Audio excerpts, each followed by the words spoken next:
Good morning, everybody, and welcome to Chassidus in the Morning. 15 minutes to change our lives. Good to see Chelik Aleph, Vayigash. So we're talking about yesterday, very interesting story, how Yehuda, he goes to Yosef, and he comes to him, speaks to him very brazenly and very forcefully about wanting to get Binyamin, his brother, back. And because he was in charge, but he took a chayas of Binyamin from Yaakov. And the Rebbe asked, and it's sort of an obvious question, why would he do that? He put himself in danger. He doesn't stand a chance against Yosef. It says, even though that it says Yehuda was such a strong person, it says he stamped on the floor in Mitzrayim and everything shook. He goes, but Yosef and his brothers were even stronger. Aram Chal's in Egypt. He wasn't going to be successful. But he was ready for war, and the lesson that it's that we're learning from this, the Rebbe's bringing out, is that when it comes to a Jewish child, we do whatever it takes, even to Mesiras Nefesh, for the sake of the child. The child should be brought up in a Jewish environment, and chinuch al ta'as hakedesh, teaching him. The Rebbe says, teaching him from a Torah perspective. And I think we can just elaborate on this a little bit. That like chinuch al ta'as hakedesh doesn't mean that the kid doesn't learn any English. It means the whole hanacha, the whole axiomatic way of learning is that there's only Torah mitzvahs. And I thought about it a lot. Like you can learn a lot of stuff that people will call secular, which is not secular at all. My son, he was doing yesterday, we were doing homework with for the chidon. And I was talking about that you take the tefillin, you make it out of the nuts, you make it out of the sinews.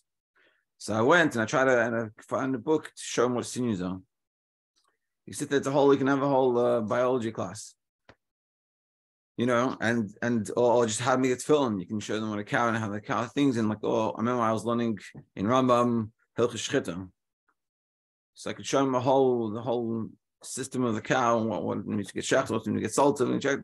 So, but the hanacha, this is the ta'as hakedesh. The hanacha this is all holy, and this is all Hashem's Torah, and let's understand Hashem's Torah, or let's be worldly. Let's make sure we're not nebachs.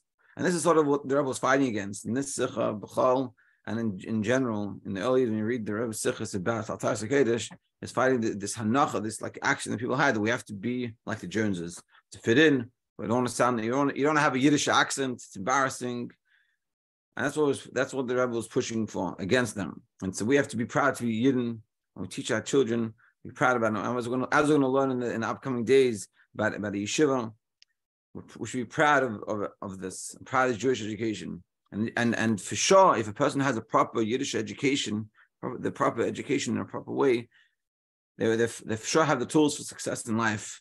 Begashmis, ruchnis, even more so. As you see, there's plenty of people that went through the yeshiva system that are super, super successful. So the yeshiva system is not a hindrance, chas v'shalom, to anything like that. On the contrary. Yeah, just a side point of that. Okay. That was the first thing we said. And he said, Mesiras Nefesh for a Jewish child. Then we started talking about how finally, in the end of the parsha, Yosef reveals himself, and his brothers go back to Yaakov, and Yaakov is so happy and excited, and Yaakov is going to Mitzrayim. Hashem says to him, I'm going to be with you. But what does Yaakov do? He sends Yehuda Lefanav Vesh Yehuda Shalach Leheirish Lefanav Goshna. And it explains, it means to set up a yeshiva. That he's going to set up a yeshiva. We can say it's Me'en, the Frierdiker Rebbe, that he always told the Bachar Techmim, even when they're running away from the wall, when they had a free chance to sit down to open up yeshiva. And that's why in Shanghai there was yeshiva. In Shanghai there's a lot of yeshivas, those are just Chabad. But the point is because the yeshiva is the foundation. And so that's what we're talking about. Yeshiva, Yasad Yaakov Avinu, he's kind of a Chol Meshach Hazman, Shahayu B'nei Yisrael B'Mitzrayim. The yeshiva that he set up was there for the whole time that the Yidden were in Mitzrayim. Like the Rabbi said, from the times of forefathers, loy parsha yeshiva mehem. Yeshiva didn't leave from them. Hay b'mitzrayim yeshiva mayim. That when Mitzrayim they yeshiva with them. How do we see? Now, like it says, l'cham v'asavta es ziknei Yisrael. Go and gather the elders of the Yidden and that's a reference to people that were learning. And we know it's a famous thing that the whole tribe of Levi won in Galus Mitzrayim. They went at all. Levi, the tribe of Levi went in Galus Mitzrayim. They learned. So there was always learning. Yidden were always learning. All the time, the places that the Jewish people were throughout history. I feel the Galus Mitzrayim, even in the Galus Mitzrayim, the Galus Kashem, which is a very difficult Galus. How you yeshivas? And they in that they learned the side one Torah. Shekei Kam, like I said, yeshiva hen yisay b'kiyum shel am Yisrael. But yeshiva is the foundation, and that's what's going to keep the Jewish people in existence. So we're learning here that when we send Mitzvah Hashem at the right time, either we teach in yeshiva, we send our children in yeshiva, and this is not just talking about the yeshiva like for Bachim, but even the younger children.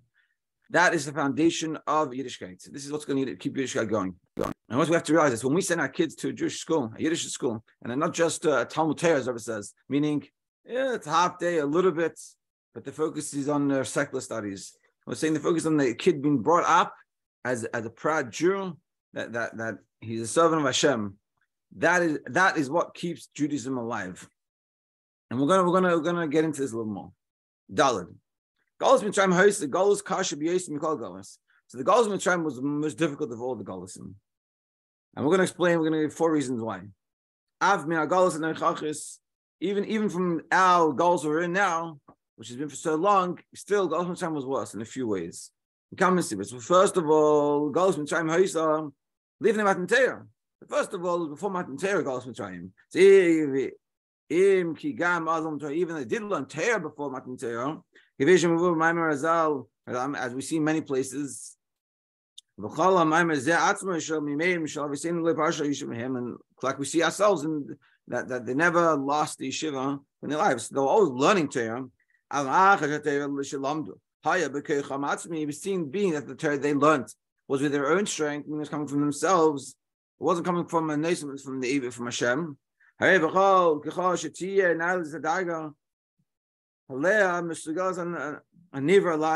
therefore, is limited to the amount that we can understand. The more we can understand, the more we can reach. The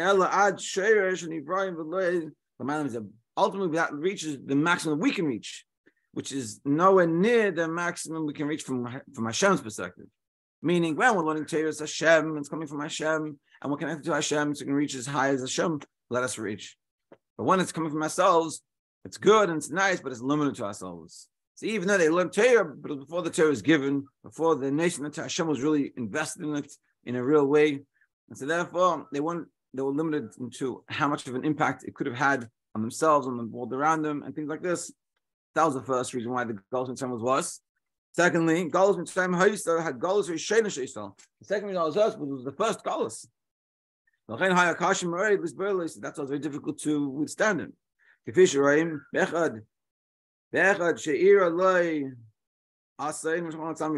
someone, unfortunately, has something not so good happen to him. It's very difficult the first time. But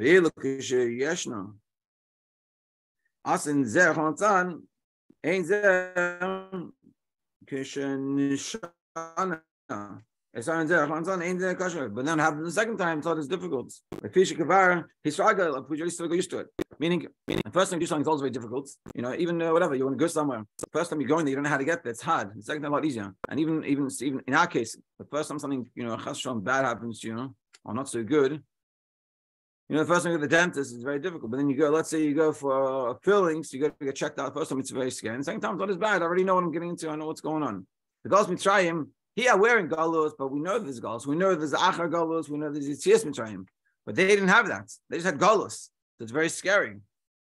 That's another reason why Galus Mitzrayim was worse. And Gimel, the Mitzrayim, how you call Yisrael Yachad. Another issue why the Galus was the worst, because we were all together in one place.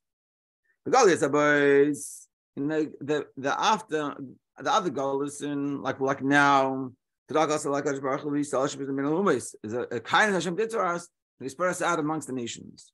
Because therefore, when we're in different places, when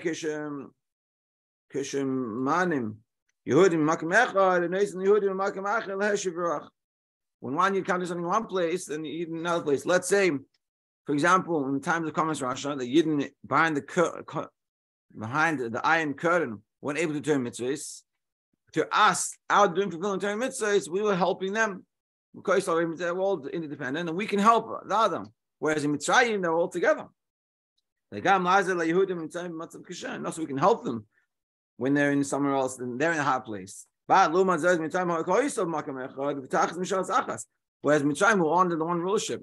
So if we say the Yidden can't do a certain mitzvah, let's say they can't bench lulav, that means all the Yidden in the world.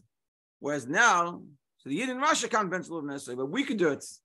And that's why we can help each other out. So that's another reason Galus Mitzrayim is worse. So we have it's worse because it was before Matan Torah, so it wasn't able to reach as deep and as high as we can now. Second of all, it was a first Galus, which is very difficult. Just like in experience, the first experience is much more difficult than the second, even if it's a negative one. But the first Galus is worse. And thirdly, because we're all stuck in one place, whereas when we're spread out, so we can help each other.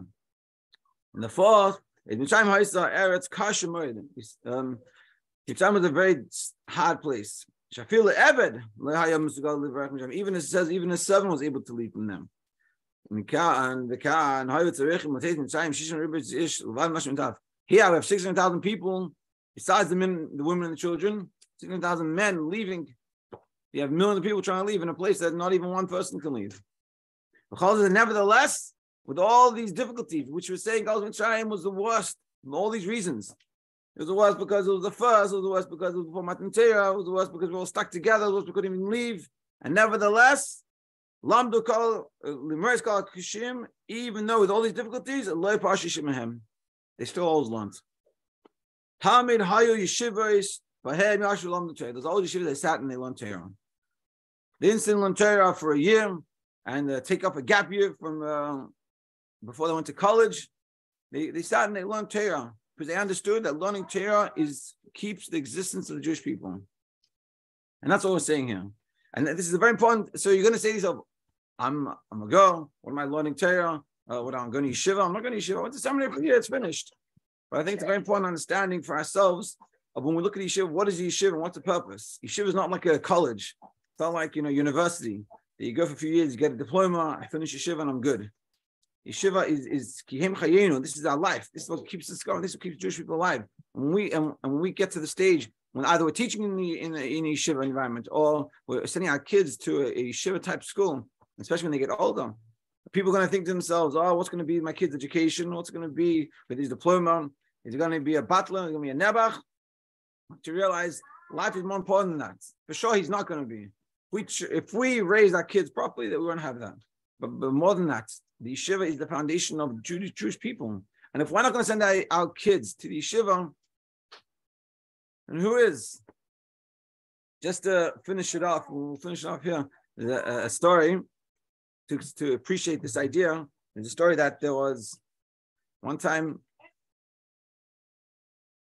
I don't remember exactly how this came about, but basically someone came to it was in the Kamas Rasha, and they came to a Rav. It wasn't a Lubavitcher Rav.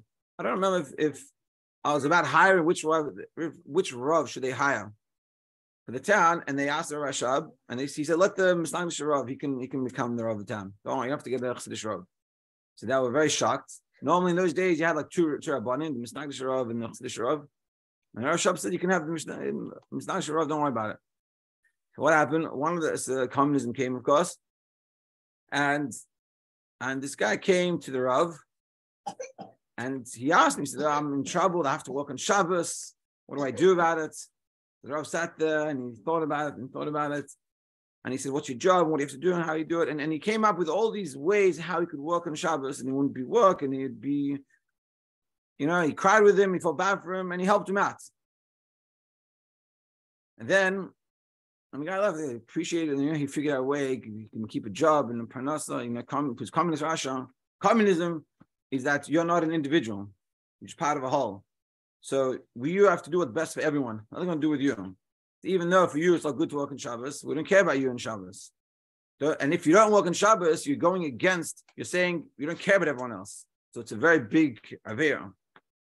So that's why it was very difficult. It wasn't like, I'm not going to work. You're not going to get a job. You look down upon as a bad person. You're not caring about the whole. You're an individualist, and that's against what we stand for in communism. So that's what happened. Then comes a guy that he wanted to talk to him, and he had the same issue. He also got forced to work in Shabbos. He didn't know what to do, and he asked the Rav, and Rav starts thinking, and he's trying to help him out. And as he finishes, the Rav says, one second, what'd you learn? Well, what'd you should go to? He said, I went to Tenchet Tzmimim. He goes, you went to Tenchet Tzmimim? He goes, and I don't, in no way I give you any heter to work in Shabbos. There's no way about it. You can't work in Shabbos. You have to miss nefesh. You can't go. So he's like, what? But the other guy, you gave him. He goes, he didn't learn in Tenchet Tzmimim. You learn in Tenchet Tzmimim. You are a soldier in the front line. You can't do it this way. And this is the purpose of the yeshiva. The yeshiva, especially the yeshiva Tenchet Tzmimim, that amidst Hashem, we're all going to send our kids, or our kids are already going. And the upbringing that we are meant to instill in our kids is that we're the frontline soldiers. And if you want Judaism to exist, and you think about it very simply, if it wasn't for the Rebbe and the Rebbe's army, what would Judaism look like today? Imagine, what is that, 70 years ago, 80 years ago now, 70 years ago, since the Rebbe took up leadership, over 70 years. Imagine, chas v'shalom, that wouldn't have happened. Imagine we just, Lubavitch wouldn't be today. Where would the Jewish world be today? Chalil v'chas, you don't want to know. But that comes from the soldiers in the Rebbe's army that come and learn Tenchet Tzmimim. And this is the purpose of the yeshiva. And this is what we've got to realize. When we're sending our kids to yeshiva, we're not just sending them to yeshiva to get a diploma or degree, or they can learn how to learn, but it's meant to transform them into leaders and to transform the world. Amidst Hashem, by all of us, we should realize this, and we should internalize this, and we should have an amazing day. Have a great day.